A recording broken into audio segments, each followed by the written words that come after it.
মিয়ানমারে দিন দিন জান্তা বাহিনীর দমন-পীড়ন নীতি বাড়ছে। চলতি সপ্তাহে দাওয়াইয়ে উপশহরে ওয়েথে, পাকাহেত, ওয়াইদি সহ বিভিন্ন গ্রামে বিমান হামলা চালায় তারা। এতে বেশ কয়েকজন বেসামরিক নাগরিক হতাহতের ঘটনা ঘটেছে। আতঙ্কে ঘরবাড়ি ছেড়ে পালিয়েছে বহু মানুষ।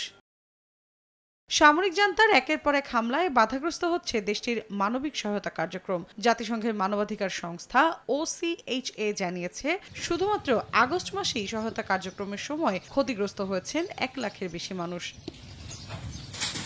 এ অবস্থায় জাতিসংঘ মহাসচিবকে পাঠানো এক চিঠিতে মিয়ানমারের স্থায়ী প্রতিনিধি কিয়াও মতুন তুলে ধরেছেন দেশটির ভয়াবহ মানবিক ও মানবাধিকার সংকট। তিনি জানান, 2021 সালের ফেব্রুয়ারিতে অভ্যুত্থানের পর থেকে এখন পর্যন্ত 7,265 জনকে হত্যা করেছে সামরিক জান্তা। প্রায় 29,000 মানুষ আটক ও নির্যাতনের শিকার, আর বাস্তুচ্যুত হয়েছে 35 লাখ মানুষ। 2,20 লাখ মানুষ এখন জরুরি সহায়তার অপেক্ষায়, যা মিয়ানমারের অর্ধেক জনগণকে দারিদ্র্য সীমার নিচে ঠেলে দিয়েছে।